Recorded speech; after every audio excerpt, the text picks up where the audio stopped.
June 20, 1965, around 8 p.m., 4 friends arrived at a secluded spot in the infamous Death Valley, not far from Las Vegas. They parked at an unremarkable location and began unloading heavy diving equipment from their car.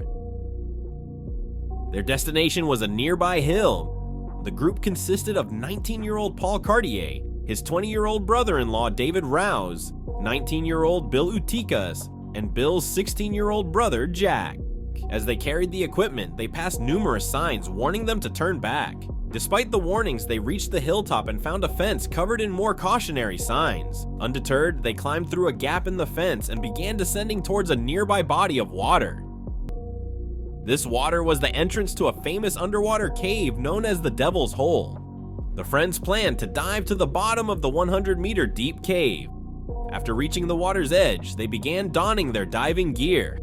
However, 16-year-old Jack had a change of heart and decided against diving.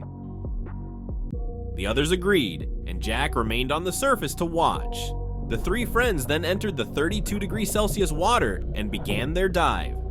For several hours, Jack waited on the surface for his brother and friends to return. As midnight approached, David and Bill surfaced, but Paul was nowhere to be seen. David asked Jack if he had seen Paul, as they had separated underwater. Jack replied that he had only seen David and Bill. Realizing they had a problem, David and Bill decided to dive back down to search for Paul. Bill reported that David had been ahead of him on the descent, but had swum so quickly that Bill couldn't keep up.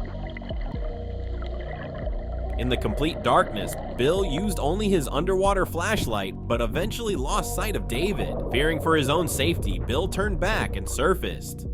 Together, Bill and Jack waited desperately for their missing friends to resurface, but to no avail. So Jack rushed to call for help. When the authorities arrived, they told them that the numerous warning signs were there for a reason. The place was deadly dangerous. The authorities contacted Jim Hudson, a professional diver who had dived in Devil's Hole many times.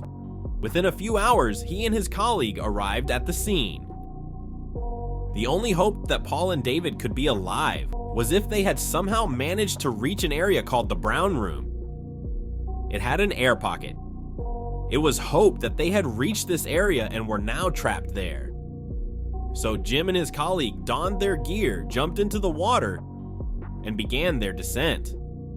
It was pitch dark, and they illuminated the way with several underwater flashlights. At a depth of about 27 meters, they reached a narrow passage. After squeezing through the narrow passage, they entered a huge cavern. It was so large that even with flashlights, they couldn't see the walls. But to reach the Brown Room, first they had to turn right immediately after squeezing through the narrow passage and look for a tunnel opening in the ceiling that led up.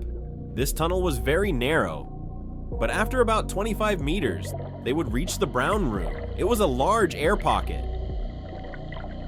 Jim and his diving partner crawled through the tunnel and reached the air pocket, but found nothing.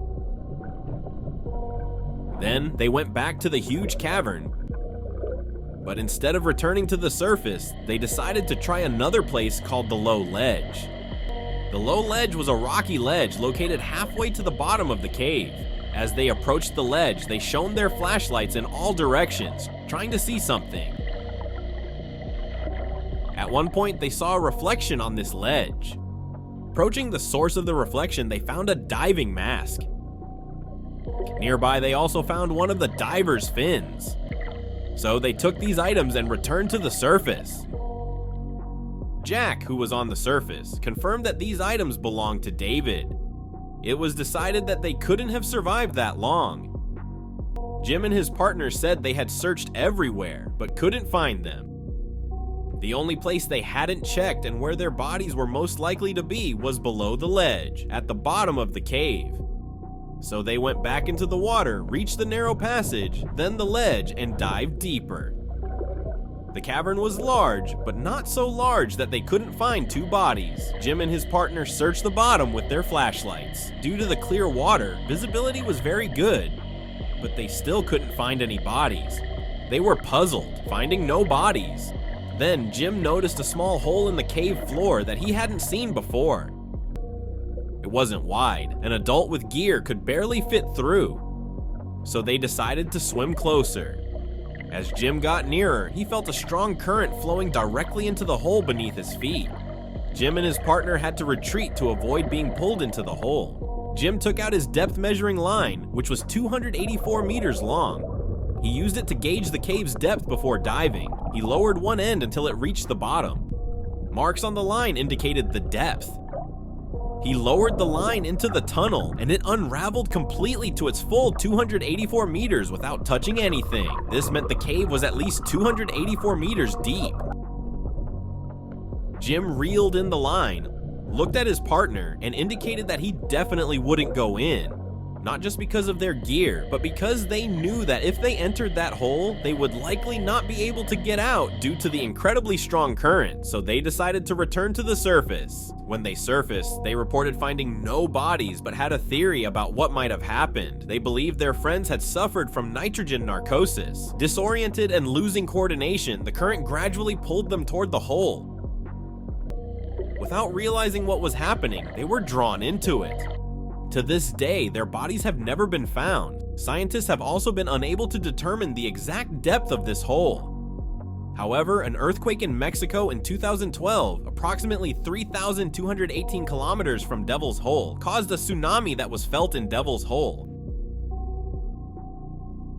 Scientists believe this hole leads to an underground ocean that connects to other parts of the world, at least 3,000 kilometers away. To this day, only scientists are allowed to dive in Devil's Hole, but they try to stay away from this hole.